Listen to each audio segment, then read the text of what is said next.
Alright boys, we have a quick Pokemon news update today because the Pokemon Unite Twitter is finally starting to fill in the gaps. This has been developing for about a day now, but I wanted to make sure I got my confirmation bias before making a video because 22 hours ago, Pikachu is an attacker that excels at damaging opponents from a distance, and then we finally see some of the move gameplay. But the weird thing is, this has been on the Japanese website since we got the announcement a few days ago, so you click on that and then boom, gameplay footage. But that's lacking on the English Pokemon Unite website. Also, if you just kind of navigate through the Japanese website, there's a lot more information to be found. However, the Pokemon Unite Twitter is starting to build up, and also, I am surprised by the amount of engagements because Pokemon videos in general, and also Pokemon Twitter and stuff like that, hasn't really been getting a lot of engagement, but over 100,000 views. People want to see what's up with Pikachu, and they just want to get that gameplay for Pokemon Unite in, start that theory craft, start thinking maybe who they're going to be playing or how strong a Pokemon looks. Like, Mr. Mime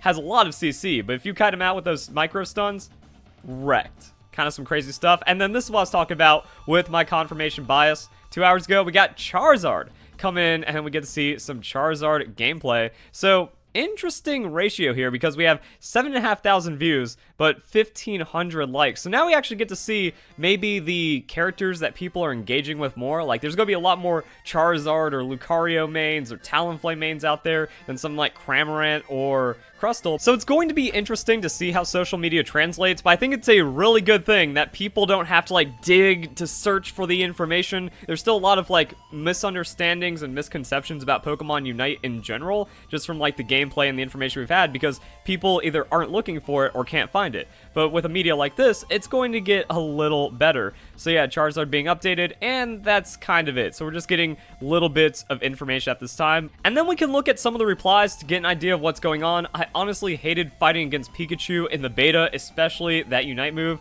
And it looks like it's going to be carrying its reputation from Smash over to Unite. And then people like this, is what I mean, like a lot of people don't understand what's going on with Pokemon Unite. Much like Pokemon Masters, there is no type effectiveness. So did Garchomp just get taken out by a Thunderbolt? No crazy take there. That's just how Pokemon Unite works. Hey, this is what I want to see. Esports for Pokemon Unite. It really seems it's going to go that way. I did a video months ago talking about the esports development of Pokemon Unite. The developers have a lot of experience with mobile MOBA esports with some absurd prize pools. Again, I covered that in the video. So it really looks like Pokemon Unite is set up to have a very strong competitive scene and maybe the best prize support out of anything Pokemon related. Like, if this just gets bigger than VGC, then there's no reason for it to not have much more support, a larger prize pool, and then just be a legitimate esport. And then I love it when this meme pops up whenever talking about like anything MOBA competitive or scaling. Guys, stop feeding Pikachu.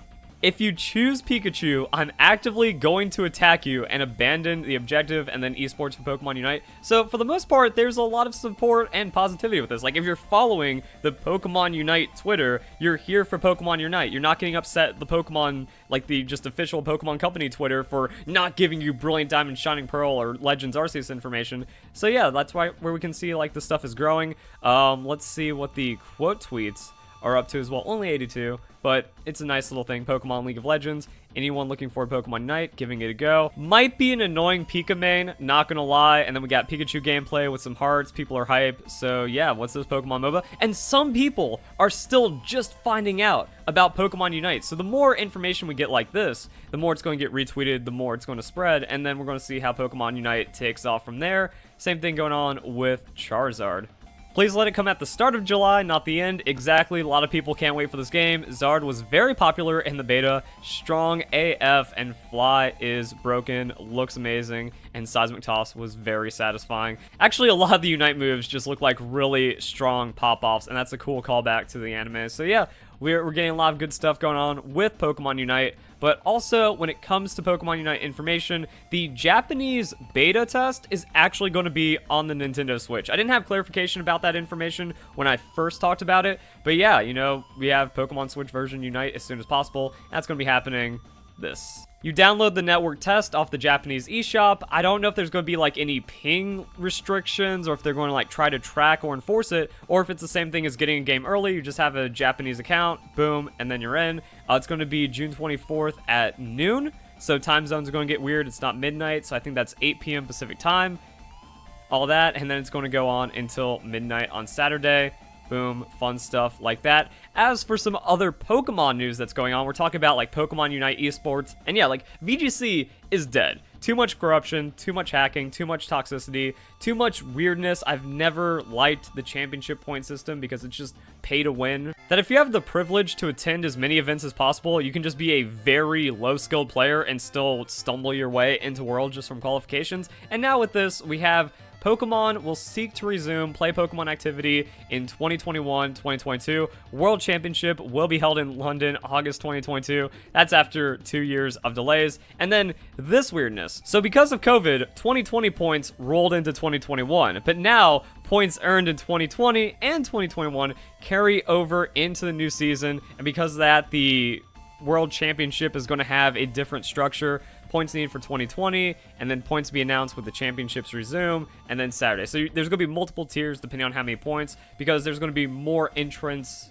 for Worlds than ever, and it looks like we're going to see roughly the same qualifications to get in, or the requirements to get in. Because it wouldn't be fair if, say, someone's starting playing for the 2022 season, and then they need to get 800 points, which is pretty much impossible. So all the points are rolling over, and it looks like the structure is going to be the same, but then that means there's going to be more qualifications. So yeah, it's really weird. It's broken. Even with how the Players' Cup has been going on, they're still trying to hold on to, like, standard VGC events going into Worlds and stuff, and now we're planning this over a year in advance. I also wonder what this means for, like, the actual game. Is 2022 going to be played Brilliant Diamond Shining Pearl? Is it just going to be Pokemon Sword and Shield on life support? Who even knows at this point? But it just looks like your best course right now is to give Pokemon Unite a shot if you want to make a living playing Pokemon, or if you want that Pokemon esports, because VGC is just way too dead and broken to work with.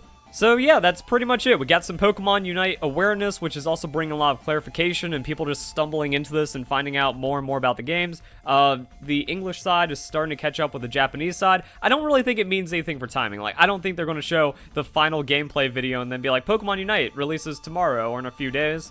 It's also not happening every 24 hours, so they're just kind of dropping information whenever, catching people off guard, and then having that spread through social media. Seems like it's pretty decent. Weird thing about Pokemon, just it is the largest franchise, so it's not like a new account is just magically getting 1 million followers overnight or something. So we're just going to kind of keep an eye on this and see how that develops. We got network test stuff, which is going to be happening over the next couple of days. I don't know if it's going to be like the beta, or not the yeah, the beta was under NDA. So this is no gameplay allowed, no NDA allowed. That's going to be a thing. I don't know how it's going to play with the lag going over to Japan servers or something.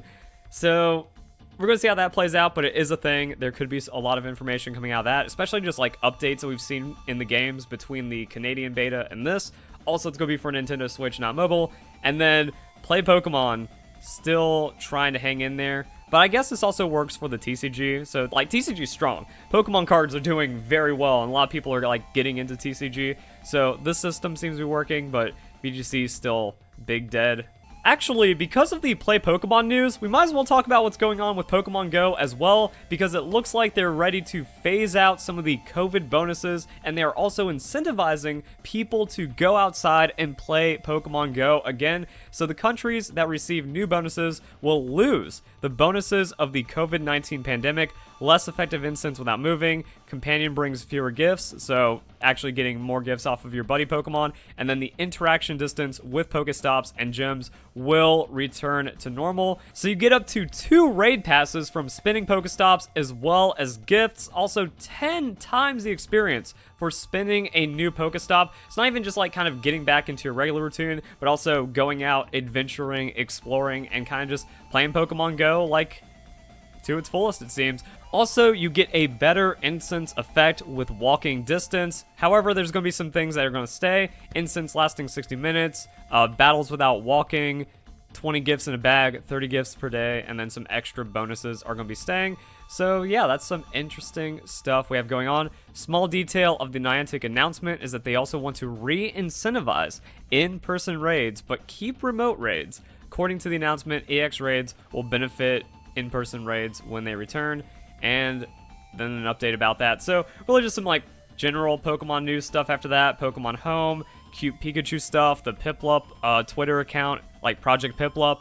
Makes me hungry every time I see it. And also, Pokemon Go might be getting a competitive scene. Play Pokemon could be getting closer to Pokemon Go after adding a glossary of terms to the official website alongside VGC and TCG and stuff.